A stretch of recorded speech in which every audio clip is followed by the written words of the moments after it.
this discharge was significantly decreased during the simulation. The inhibitory effect could last to 75 seconds after the simulation, and rapidly resumed after this simulation. Use the brain slice sample. We did such study, we get the biopsy specimen removed from the 15 epilepsy kind of patients in hospital during before usually after the surgery of such patients.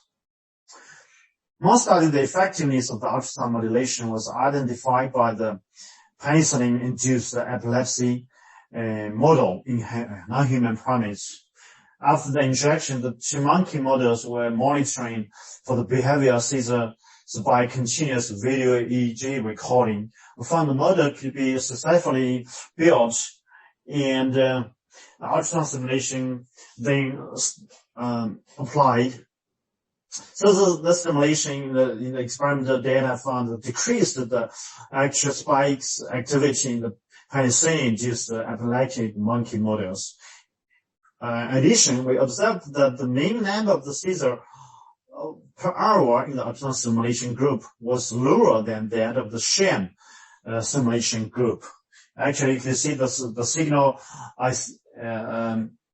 change are very obvious. The simulation frequency is 800 kilohertz. The pulse actually very short. It's 0.72 microseconds. The whole study is 15 minutes.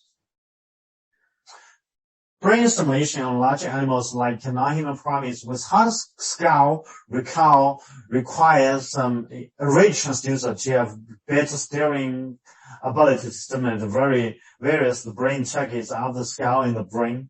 Therefore, we designed and fabricated a series of scalable 2D-dimensional planar array ultrasound transducer, which can consist of up to 10 of 256 elements square modules. These modules could penetrate the skulls. So if we have more complex 4-planar array, could have total elements more than 10,000. The center frequency of the transducer is around 1 megahertz, and the focal depth could up to 8 centimeters. Arrays with larger apertures consist of 12 to 48 modules, then including the more than 3,000 and more than 10,000 elements respectively. It's been assembled and tested. The transcranial and steering capability of the module were testified in the ex vivo macaque skull. You see, we could, during these experiments, the ultrasound could transmit the skull and inject the water. You can see the small focal spots we could obtain by the simultaneous transmission use 2 vertical placed modules. By the way, using this 2D planar array, we realized the self-navigated 3-dimensional acoustic tweezers and this complex manipulation of the particles within the water chamber. And we successfully manipulated these particles through ex vivo macaque skulls for this 3-dimensional acoustic tweezer.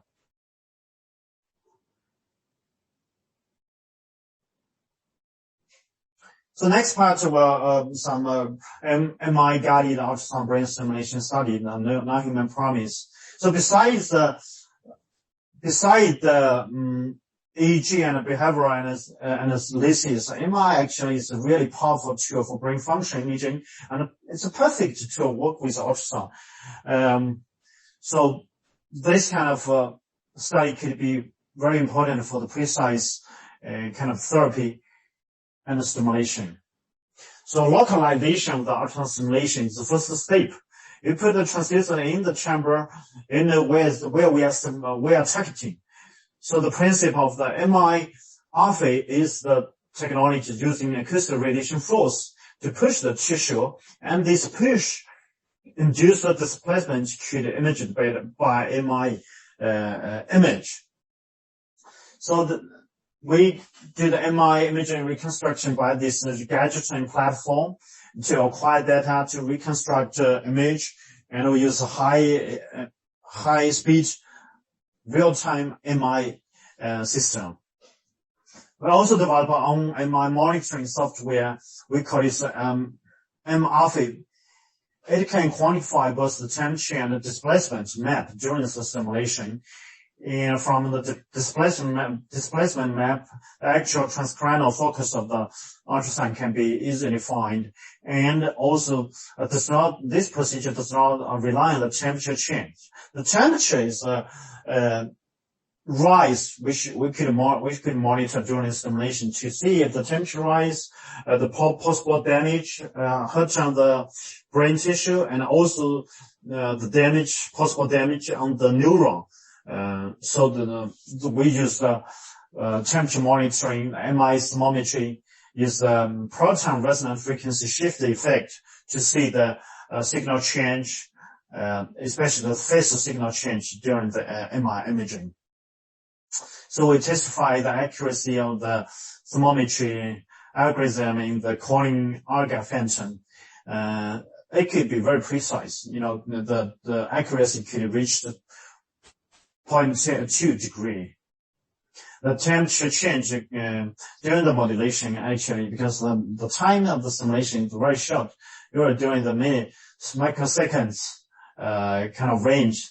So usually there's no obvious temperature range during the simulation target. But the scale actually during the simulation it absorbed a lot of energy and could be some temperature rise during in the bone, in the skull. So here's the MRI guided ultrasound DBS system for larger animal, which include the two-dimensional ray planar array and the real-time imaging for the MRI system.